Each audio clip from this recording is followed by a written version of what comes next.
السلام علیکم ورحمۃ اللہ وبرکاتہ۔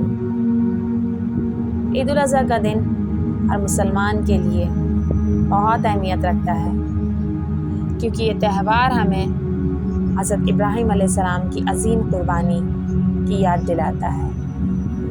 عید الاضحیٰ کے دن اللہ پاک کی راہ میں نیک دل سے قربانی پیش کی جاتی ہے۔ اللہ پاک کو تمہاری دی ہوئی قربانی کا خون یا گوشت نہیں پہنچتا، بلکہ تمہاری خالص نیت پہنچتی ہے۔ یہ تہوار ذی الحج کی 10 تاریخ کو منایا جاتا ہے۔ عید الاضحیٰ کے دن ہم اللہ کی راہ میں کسی بھی حلال جانور کی قربانی پیش کرتے ہیں۔ عید الاضحیٰ کے دن قربانی کرنے کا اللہ نے بہت ثواب رکھا ہے، اگر نیت صاف ہو۔ قربانی کرنے کے بعد یہ گوشت غریبوں، یتیموں اور مسکینوں تک پہنچانا ہمارا فرض ہے۔ عید الاضحیٰ کی نماز عیدگاہ میں پڑھنے کا بہت ثواب ہے۔ عید کی نماز پڑھنے کے بعد قربانی کا فریضہ ادا کیا جاتا ہے۔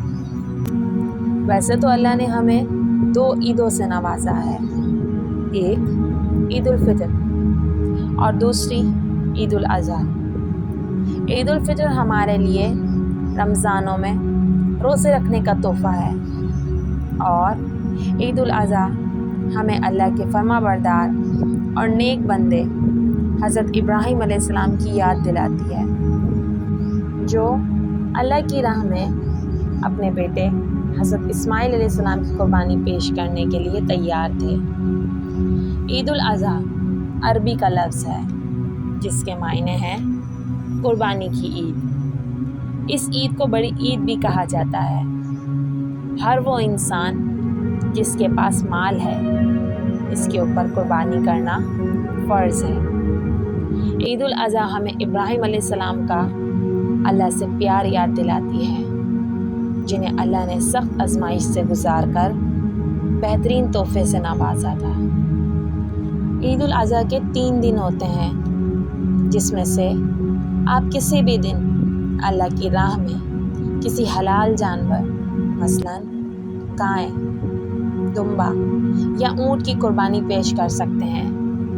اللہ کو ہماری دکھاوے کی قربانی سے کوئی مطلب نہیں، بلکہ اللہ کو ہماری نیک نیت سے مطلب ہے، جس کا ثواب اللہ ہمیں بہت دیتا ہے۔